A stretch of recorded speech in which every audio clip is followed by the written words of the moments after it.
Hi, I'm Marissa, and I'm 36 years old.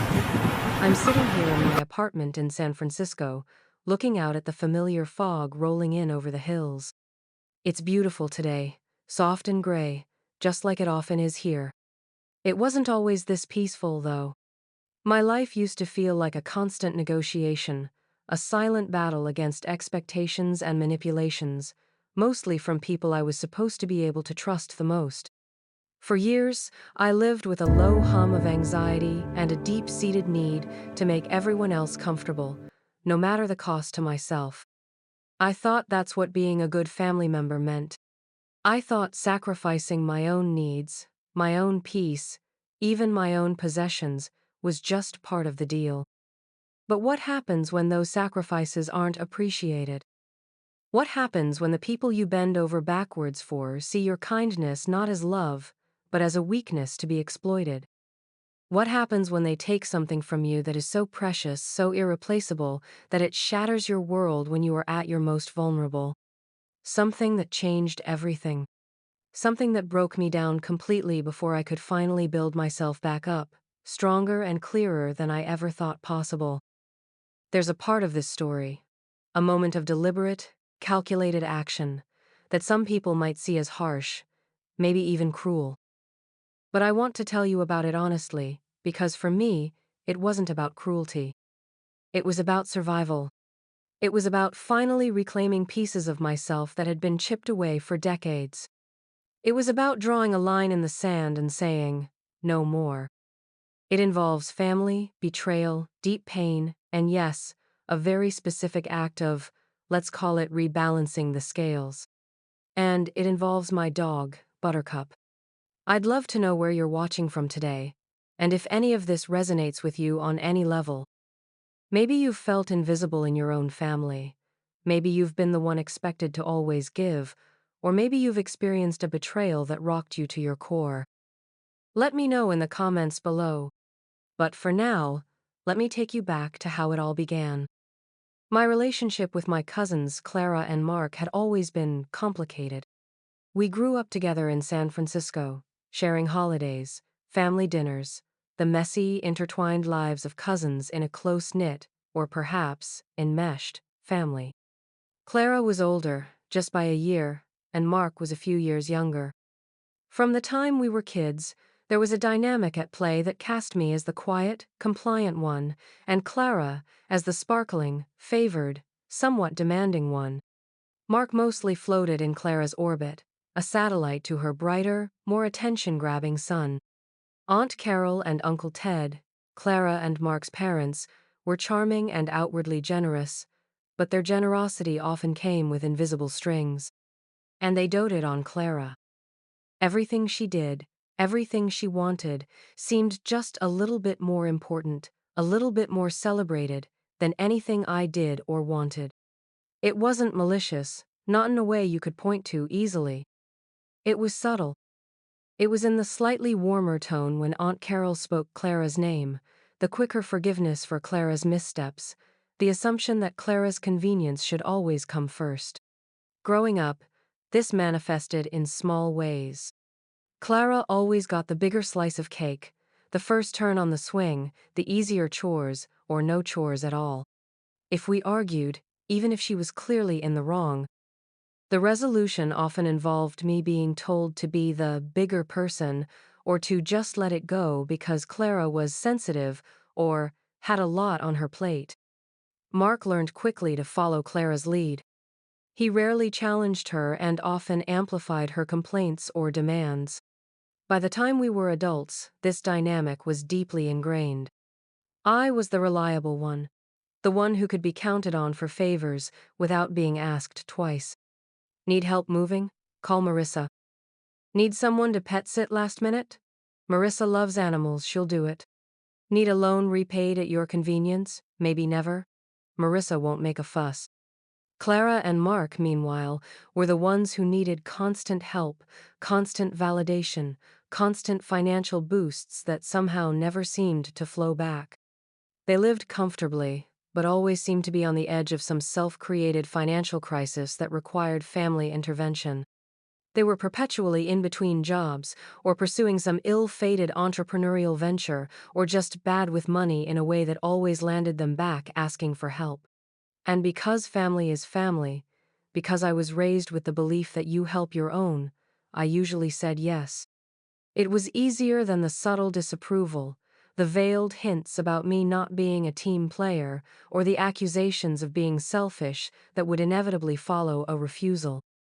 I built a successful career for myself. I worked hard, saved, and managed my finances responsibly. I bought a small, but perfect, apartment in a neighborhood I loved. I had my own life, quiet and fulfilling in its own way. The most important part of that life was Buttercup. Buttercup was a rescue, a scruffy terrier mix with soulful eyes and an boundless capacity for love. I adopted her 5 years before everything happened. She wasn't just a pet, she was my shadow, my confidant, the furry anchor in my sometimes solitary life. She was waiting at the door when I got home, snuggled beside me on the sofa, accompanied me on long walks through Golden Gate Park. Her presence was a constant source of comfort and joy. She was purely mine, asked for nothing but affection and belly rubs, and gave back unconditional love. She represented a part of my life that was uncomplicated by family drama or unspoken expectations. She was just pure, good, happy energy. About a year before all of this unfolded, Clara and Mark moved into an apartment building downtown. It was an older building, maybe a little run down, but the location was convenient for them. They complained about it constantly, of course. The noisy neighbors, the terrible landlord who never fixed anything, the rent that was too high for what you get, even though I knew the rent-controlled rate they were paying was actually quite reasonable for San Francisco.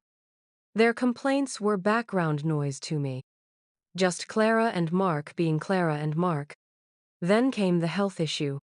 It wasn't life-threatening, but it required surgery and a recovery period where I would be completely incapacitated for several weeks, followed by several more weeks of limited mobility. I needed help. Real help. I wouldn't be able to walk Buttercup, feed her easily, or take care of myself properly. I didn't have a partner at the time, and my closest friends lived outside the city. My parents lived out of state. Family was the obvious answer. Specifically, Aunt Carol offered first, saying she could come stay with me. But then there was a complication on her end, a sudden, prior commitment that conveniently arose. So she suggested Clara and Mark. "They're right there in the city, dear," she'd said on the phone, her voice bright and reassuring. "They love Buttercup. They can pop over a few times a day, walk her, make sure you have what you need. It will be perfect." My gut clenched. Clara and Mark? Responsible for my care and Buttercup's? It felt risky. But Aunt Carol was already spinning it as a done deal, painting a picture of them being so happy to help their poor cousin in need. Refusing felt like inviting a lecture on family duty, on how I was isolating myself, on how Clara and Mark were trying their best. So, I swallowed my hesitation, muted the little voice screaming "Don't do it," and agreed. We made the arrangements. They would come by daily, walk Buttercup in the morning and evening, feed her, check on me, maybe grab groceries if I needed. I stocked up on Buttercup's favorite food, left detailed instructions on her routine, her quirks, the location of her favorite park. I showed them where everything was, the leash, the treats, the vet's number. Clara seemed distracted, already talking about how busy she was. Mark just nodded along. I tried to impress upon them how important this was. How Buttercup was part of the family, not an inconvenience. I felt a knot tightening in my stomach, but I pushed it down. They were family. They wouldn't let me down. Right? The surgery went fine, medically speaking. I came home groggy and in pain, moving like a fragile old woman. The first couple of days were okay. Clara and Mark came over, though their visits felt rushed. They'd let Buttercup out quickly, refill her water, ask if I needed anything, and seem relieved when I said no, and then disappear. Buttercup was clingy, confused by my sudden inability to move freely, sticking close to my side. She missed her usual long walks. I felt guilty, but I reassured her, stroking her fur, promising her zoomies in the park soon. Then the visits became less frequent. A text message instead of a knock on the door. Hey, crazy busy today, just ran in and let B out real quick. Hope you're okay. Mark's not feeling well, maybe Temerwu? Can you just leave key under mat? We'll swing by. My anxiety started to climb. Buttercup wasn't getting enough exercise. She was restless. I worried about her being alone, about them maybe skipping a visit. I called Clara. Hey, I said, trying to keep my voice light despite the tremor of worry.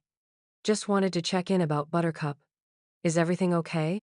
Oh, yeah, fine, she said, her tone breezy. Honestly, Marissa, it's kind of a lot to get across town twice a day. Across town? They lived downtown. My apartment wasn't that far. But, you said it would be okay, I faltered. I really need help right now. I can barely walk. I know. She sighed, an exasperated sound that instantly transported me back to childhood disagreements where my needs were an annoying obstacle. It's just proving more difficult than we thought. Well, is Mark helping? Mark's useless, she said flatly. You know that. I did know that, actually. Look, she continued, maybe we can just take her to our place for a few days, just until you're a bit more mobile. It would be easier. My heart sank further. Buttercup hated being left in unfamiliar places. She got anxious, wouldn't eat. But the alternative was her not getting cared for here. And Clara was already framing it as the only logical solution, implying I was being difficult by keeping her here. Okay, I said, the word tasting like ash. Okay, but just for a few days. And please, make sure she eats. She's picky when she's stressed. Yeah, totally. We'll come get her tomorrow. They picked Buttercup up the next day. She seemed confused, looking back at me as Clara led her out the door, leash in hand. I waved weakly from my spot on the sofa, a pang of guilt and unease sharp in my chest. Just a few days, Buttercup, I whispered to the empty room. You'll be home soon. The updates dwindled. A photo here or there. Buttercup looking forlorn on their sofa. Vagia sudensis. She's settling in, getting used to the new routine. New routine? My recovery was progressing, slowly. I could hobble to the kitchen now, manage basic self-care. I missed Buttercup desperately. The apartment felt too quiet, too still. I called Clara, suggesting I could maybe have her back soon. Oh, Clara said, a pause stretching between us. Actually, that might not be possible right now. My blood ran cold. What do you mean? Well, she began, her voice shifting into that overly sweet, placating tone she used when she was about to deliver bad news she expected you to just accept. Buttercup wasn't really doing well here. She seemed unhappy. Unhappy because she was away from me, in a strange place with people who probably weren't giving her the attention she needed, I thought wildly. So, Clara continued, oblivious to my rising panic, we found someone who could give her a better home. Someone who has more time, a big yard, all the things she needs. The line went silent. My breath hitched. You? You rehomed her? I finally managed, the words barely a whisper. My voice was trembling. Yes, Clara said, as if she were discussing returning a library book. We thought it was for the best. Honestly, Marissa, you're home all the time now, but you were working such long hours before, and she was alone so much. And with your health, a new owner with more resources is really what she needs. We did it for her own good. The phrase, for her own good, echoed in my ears, a sickeningly familiar justification for decisions made without my consent, for things taken from me. They had given away my dog. Without asking me. While I was recovering from surgery. In my own home, I sank deeper into the sofa, the physical pain of recovery suddenly insignificant compared to the gaping wound that had just opened in my chest. Buttercup, my Buttercup, gone, given away like she was excess luggage. By my cousins. The people who were supposed to be helping me. Who had convinced me to let her stay with them for a few days, because it was easier. It wasn't easier. It was a stepping stone to taking her. I tried to speak, to yell, to cry, but no sound came out. Clara was still talking. A stream of words about how lovely the new owners were. How Buttercup was so happy now, how I should be grateful they found such a good home for her. Grateful? My vision blurred with tears. This wasn't about finding a good home for Buttercup. This was about convenience. This was about deciding my dog was a burden they didn't want to deal with and unilaterally disposing of her. This was about a complete disregard for my feelings, my ownership, my vulnerability. This was the ultimate act of entitlement, the peak of their lifelong habit of taking what they wanted and justifying it later. I hung up the phone. I couldn't speak another word. I just sat there, numb and broken, in the silent apartment that now felt achingly empty. The physical pain of my surgery recovery was sharp, but the emotional pain was a dull, vast ache that filled me completely. Betrayal. It tasted metallic and bitter. My own cousins. While I was literally and figuratively unable to defend myself or my dog, they had taken advantage of my trust, of my need, of my love for Buttercup, and used it as an opportunity to simply get rid of her. Because she was inconvenient. The days that followed were a blur of grief and disbelief. I cried until I was hoarse, the tears feeling like they were washing away every last bit of trust and affection I had ever held for Clara and Mark, and maybe for other family members who enabled them. I felt stupid. How could I have been so blind? How could I have trusted them with the one thing that was most precious to me, aside from my own well-being? The vulnerability of my physical recovery was compounded by the utter devastation of this loss, this profound violation. I couldn't go out looking for Buttercup. I didn't even know where she was. Clara had refused to give me the new owner's contact information, citing Buttercup needed stability, and me contacting them would be confusing for her. More control. More gatekeeping. More proof that this wasn't about Buttercup's well-being, but about them making a decision and shutting down any avenue for me to challenge it. I descended into a deep, dark place. The physical healing felt secondary to the emotional injury. I felt isolated, angry, and utterly powerless. Every time I looked at Buttercup's empty dog bed, her unused leash by the door, her food bowl in the cupboard, a fresh wave of pain washed over me. I thought about calling Aunt Carol, about demanding they tell me where Buttercup was. But what would that achieve?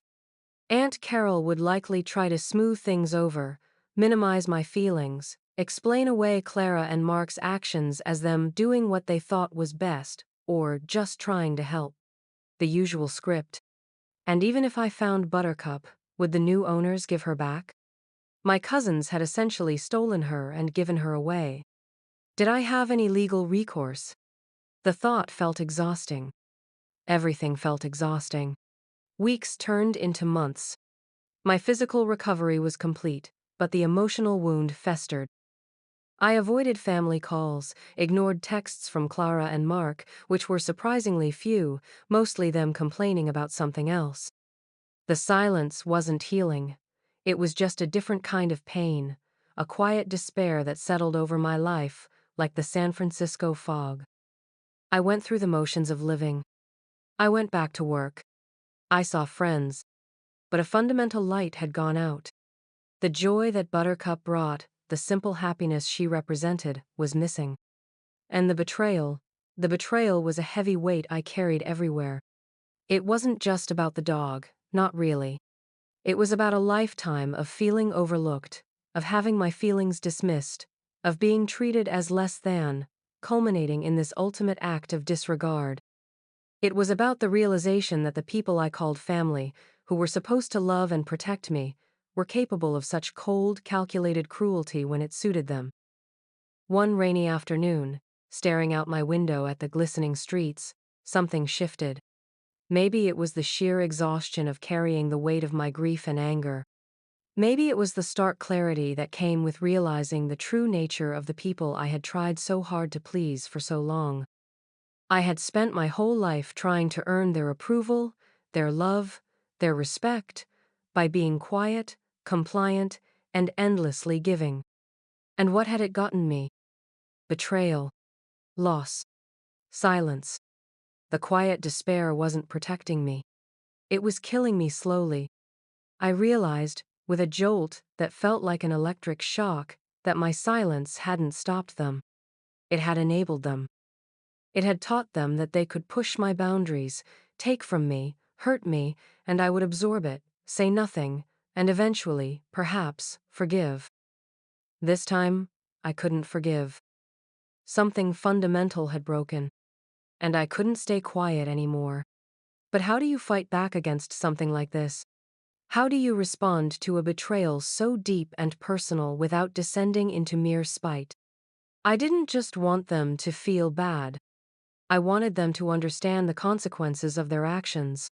I wanted them to feel, just for a moment, the powerlessness they had imposed on me. And I wanted Buttercup back. That became my quiet, burning focus. Buttercup. I started subtly asking around, hinting to distant relatives who weren't in Clara and Mark's immediate circle. Have you heard anything about Buttercup? I'd ask, trying to keep my voice casual. Oh, I think Clara said they rehomed her, one cousin mentioned vaguely. Said she was too much for them. Did they say who they gave her to? I pressed gently. Not really, no, just someone suitable. It was a dead end. Direct approach wasn't working. I needed a different kind of leverage. I needed something that would make them listen, something that would disrupt their comfortable world the way they had disrupted mine. And that's when an idea, sparked by a casual complaint Clara had made months ago, began to form. She had been complaining about their landlord, the old building they lived in. He never fixes anything, she'd grumbled. The roof leaks, the plumbing's awful, and the rent keeps going up a tiny bit each year. It's a dump, honestly. Why don't you move? I'd asked then, innocently. Ugh, moving is such a hassle, she'd said. And finding another place this big that's vaguely affordable in the city? Impossible. We're stuck. Stuck. The word resonated now in a different way. What if their comfortable, albeit complained about, stability wasn't so stable? I started doing research.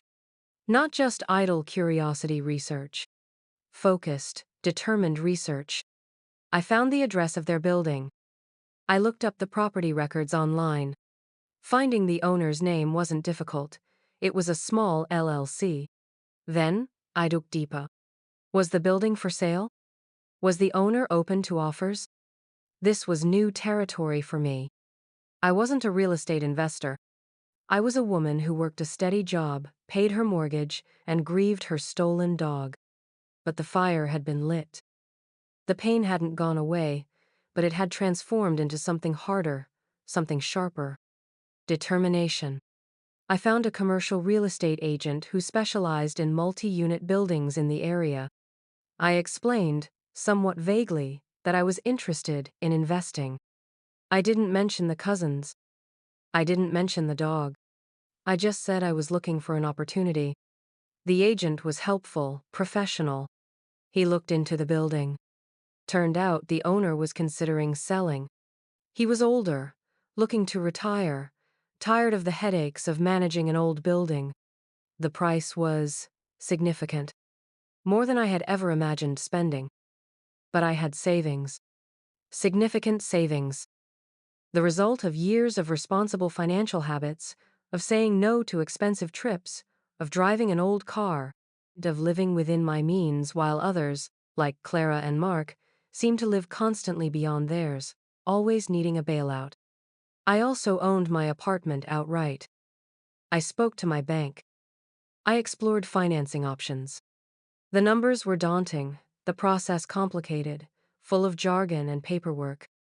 But every time I felt overwhelmed, every time doubt crept in, I thought of Buttercup's trusting eyes looking back at me as Clara led her away. I thought of the cold indifference in Clara's voice as she announced my dog was gone. I thought of the years of small indignities, of being taken for granted. And the fire would burn hotter. This wasn't just a real estate transaction. This was therapy. This was reclaiming my agency. This was turning my pain into power. The process took months. Negotiations, inspections, securing the loan. It consumed my evenings and weekends. I learned about cap rates and deferred maintenance. I walked through the building with inspectors, peering into basements and attics, assessing the plumbing and electrical. I saw the tired hallway carpets, the peeling paint, and I saw the doors to the individual apartments, including one that I knew, with a certainty that settled deep in my bones, was where Clara and Mark lived. They never saw me. I scheduled my visits carefully, disguised myself in nondescript clothes and a baseball cap, kept my head down. I was a ghost moving through the space they inhabited, a quiet force gathering momentum. During this time, I also continued my search for Buttercup. It was harder without the cousin's help, of course, but I was determined. I contacted local shelters and rescues, not just in the city, but in surrounding areas, describing her, leaving my number. I checked online lost and found pet databases daily. I walked through parks I knew she loved, scanning every dog I saw. It felt like searching for a needle in a haystack, but I couldn't give up. She was out there somewhere, and I was coming for her. Then, a breakthrough. Not through Clara, not through Mark. Through that vague relative I had spoken to months ago. She called me one day. Marisa, she said, her voice hesitant. I know you were asking about Buttercup. I didn't want to say anything because Clara asked me not to, but my conscience has been bothering me. My heart leaped into my throat. Yes? I urged, trying not to sound too desperate. She didn't give Buttercup to some perfect new owner. My cousin confessed. She gave her to a friend of hers, someone she knew from way back. And apparently that friend couldn't keep her either. Things didn't work out. My blood ran cold again. What happened? I think, the cousin lowered her voice. She ended up at a shelter, a high-kill one, out in the East Bay. Clara didn't want anyone to know. A high-kill shelter. Buttercup. Abandoned not once, but twice. Sentenced to potentially the worst possible fate because of my cousin's callousness. The fire within me roared. Do you know which one? I asked, my voice shaking with a mixture of dread and fierce resolve. She told me the name of the town, the approximate location. It wasn't much, but it was a lead. A concrete place to start looking. I dropped everything. I called the shelter immediately. Described Buttercup. Held my breath. The person on the other end was kind, but tired. We get a lot of dogs, ma'am, she said softly. Can you give me an approximate date she might have arrived? I estimated based on when Clara had told me she rehomed Buttercup, adding a few weeks for the friend phase. She put me on hold. The silence was agonizing. Had she been adopted by someone else? Worse, had she not made it? We have a dog that matches that description, the woman said finally. Tears sprang to my eyes. Is she still there? Yes, she is, she confirmed. She's been here a few weeks. She's very timid. Doesn't seem to understand why she's here. My heart broke for Buttercup, terrified and alone in a shelter kennel. Can I come get her? Are you the owner? Yes, I choked out. She was stolen from me.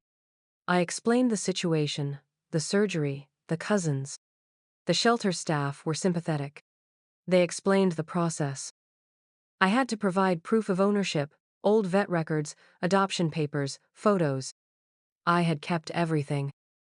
I gathered the documents, shaking with urgency and emotion. I drove out to the shelter that same day, the drive feeling simultaneously endless and surreal. The shelter was noisy, full of barking dogs. My stomach churned with nerves. Was it really her? Would she remember me? A staff member led me back to the kennels. We walked past row after row of anxious, hopeful, or defeated faces. And then I saw her, huddled in the back of a run, looking smaller, sadder than I remembered. Her tail was tucked, her eyes wide with a familiar vulnerability. "Buttercup," I whispered. Her ears perked up at the sound of my voice. Her head tilted. Then, slowly, disbelievingly, her tail gave a tentative thump against the concrete floor. I knelt down outside the run, tears streaming down my face. "Buttercup, it's Mommy. I'm here." She scrambled forward, whimpering, pushing her nose through the wire mesh. The staff member opened the gate. Buttercup didn't hesitate.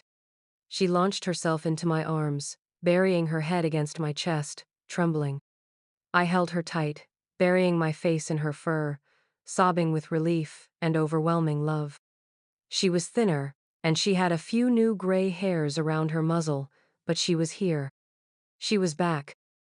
She licked my face frantically, whining softly, as if asking where I had been. "I'm so sorry, baby," I whispered, stroking her back. "I'm so, so sorry."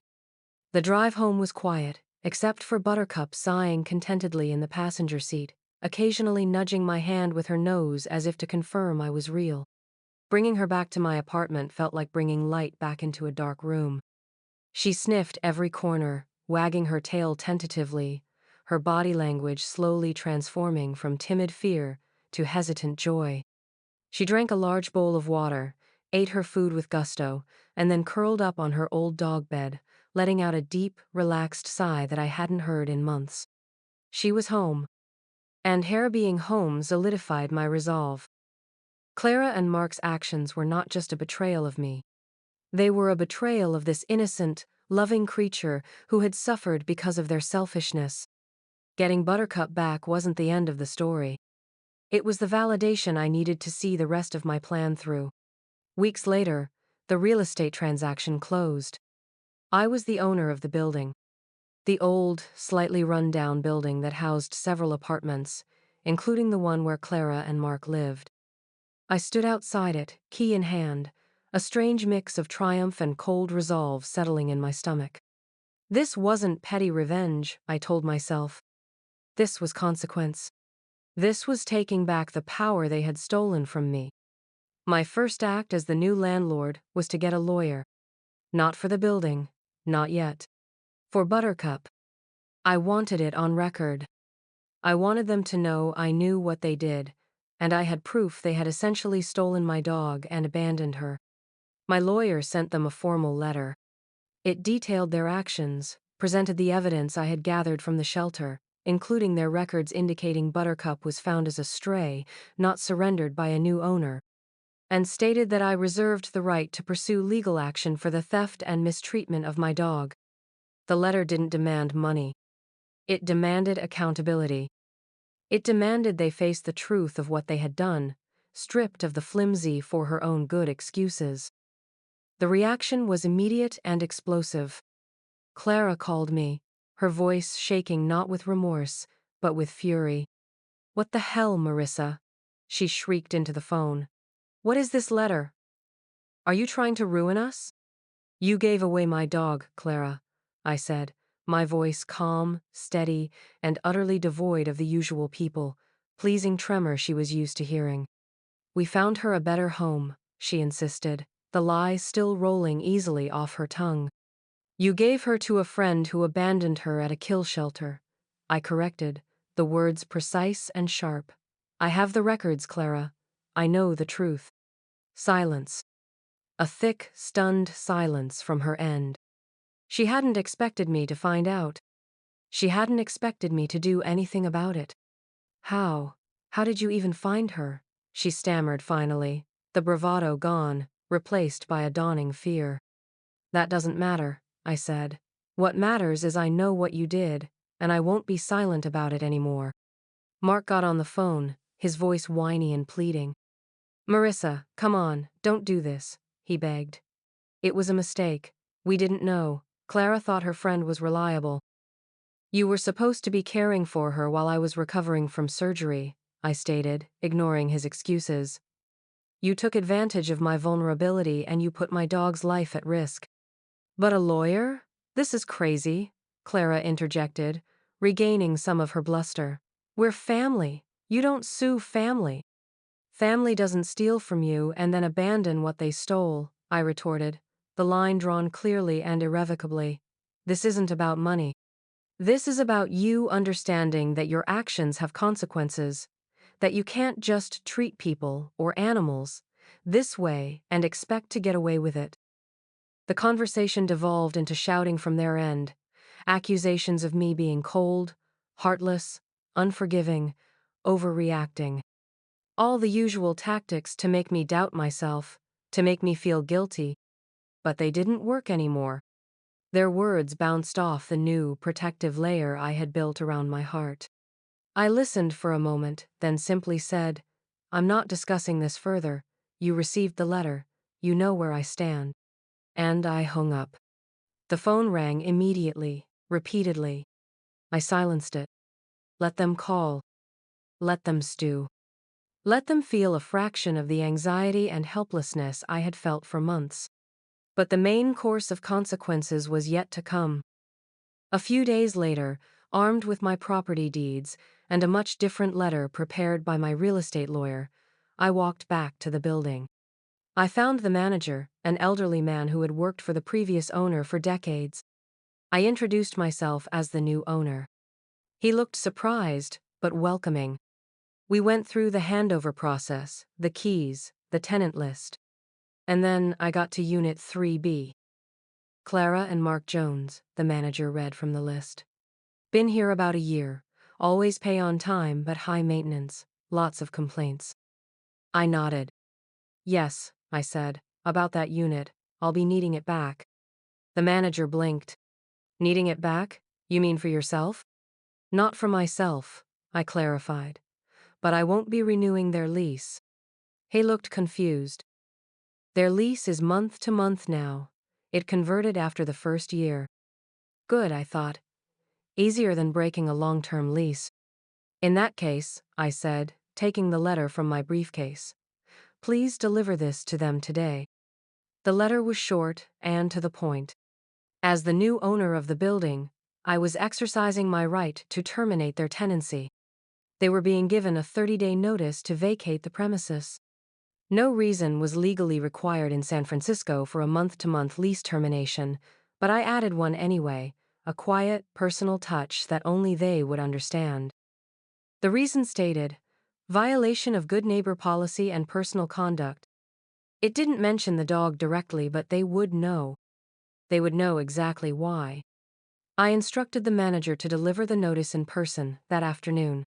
I wanted them to get it properly, no claims of it getting lost in the mail. I went home. Buttercup was waiting for me, tail wagging.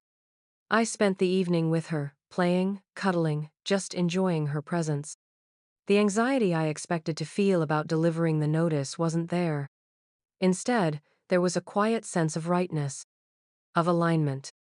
This felt like cleaning house, not just metaphorically, but literally. The calls started later that evening. First Clara, then Mark, then Aunt Carol, then even some distant cousins who had clearly been enlisted to intervene. The messages were frantic, outraged, pleading. You can't do this, Marissa. Where will we go? This is cruel. Think of the family. Aunt Carol was particularly adept at the guilt tripping. Marissa, darling, what is going on? She'd wailed. Evicting Clara and Mark? Your own cousins? How could you?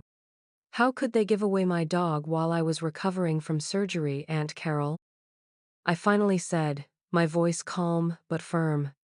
How could they lie about it? How could they abandon her at a kill shelter? Silence on her end this time too, but a shorter one. Well, yes, dear.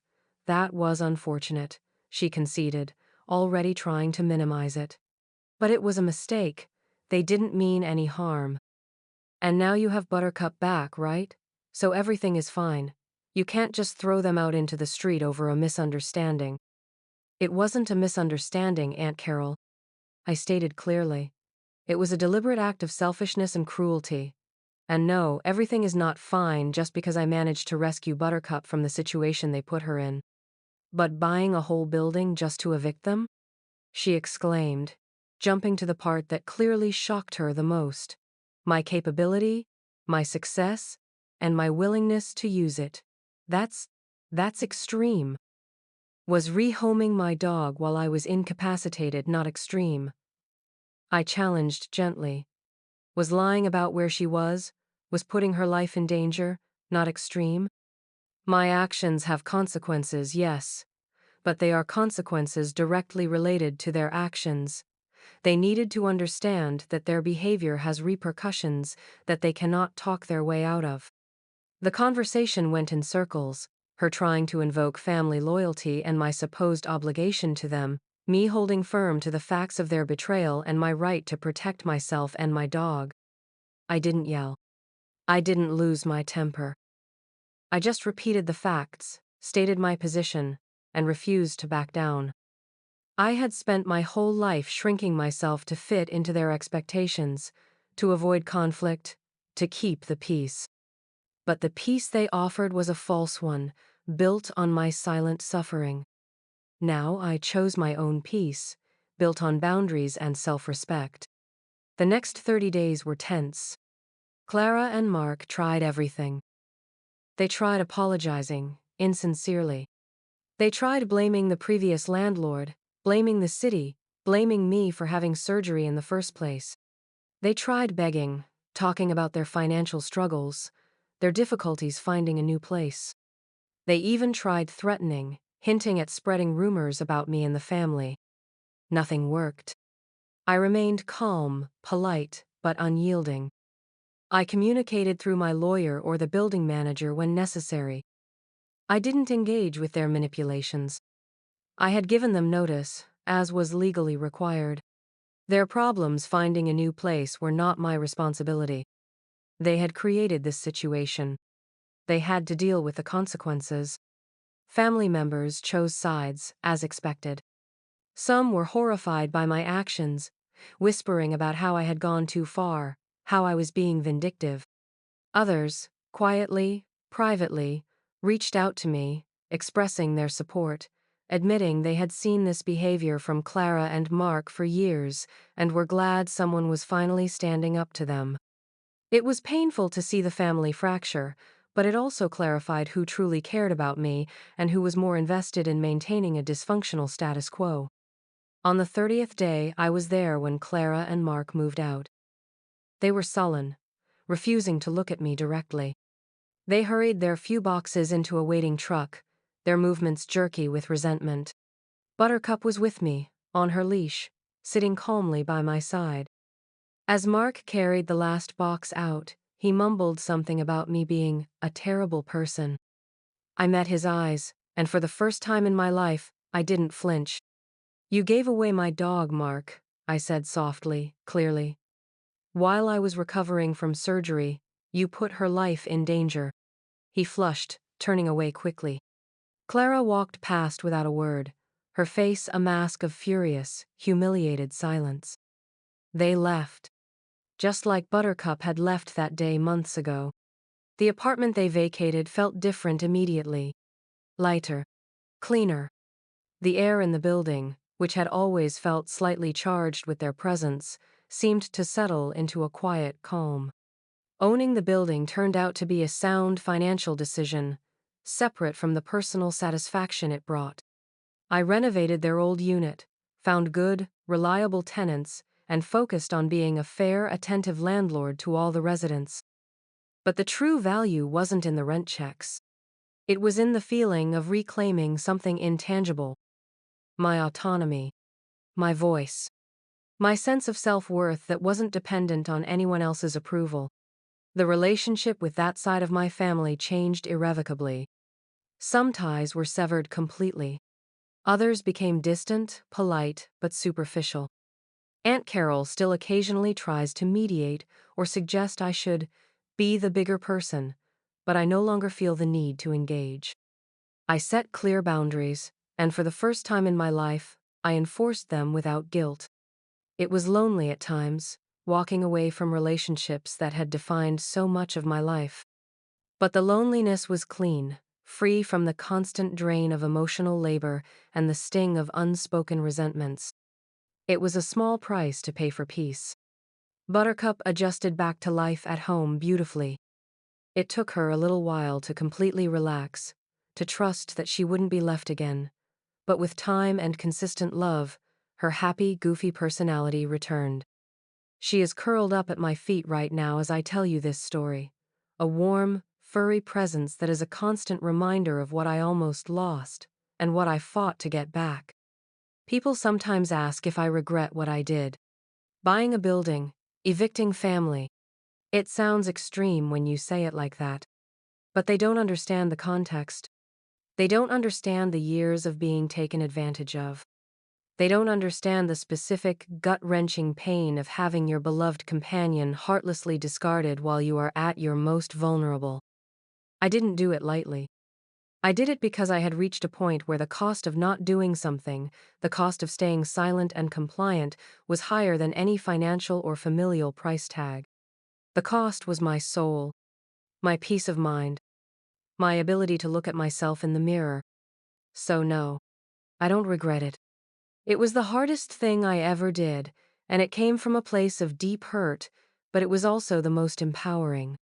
It taught me that my needs matter, that my boundaries are valid, that protecting the people and animals I love is not just a right, but a necessity. And that sometimes reclaiming your power requires you to make difficult, unpopular choices. Choices that shatter the old dynamic and force everyone, including yourself, to see things clearly. I lost some family, but I gained myself. And I got my Buttercup back.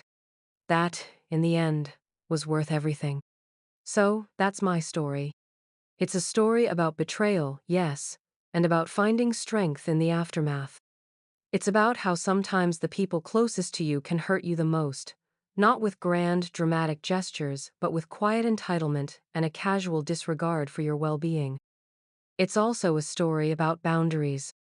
About what happens when you finally decide you've had enough of being the person who always gives, always sacrifices, always puts everyone else first. For years, I thought being the good one meant being quiet, being compliant, letting things go. But I learned that sometimes, being good to yourself means being brave enough to be seen as difficult, or even bad in the eyes of the people who benefited from your silence. It's a lonely road, standing up for yourself, especially when it means pushing away people who share your history, your blood. But the alternative, staying small and resentful, was a road to nowhere. This journey taught me the immense value of my own voice. It taught me that my worth isn't measured by how much I endure or how much I give to those who don't appreciate it. My worth is inherent, and it's something I will fiercely protect now. If you've ever felt overlooked, taken advantage of, or struggled to set boundaries with family or loved ones, know that you are not alone. Your feelings are valid. You have the right to protect your peace, your possessions, and your precious relationships, including those with your pets. It takes courage to change these dynamics. It might mean difficult conversations, strained relationships, maybe even losses. But on the other side of that difficulty is freedom, is authenticity, is your life lived on your terms. I hope sharing my story helps someone out there feel a little less alone, or perhaps empowers them to take a step towards their own healing and reclaiming. Thank you for listening. If you connected with this story, please consider giving this video a like.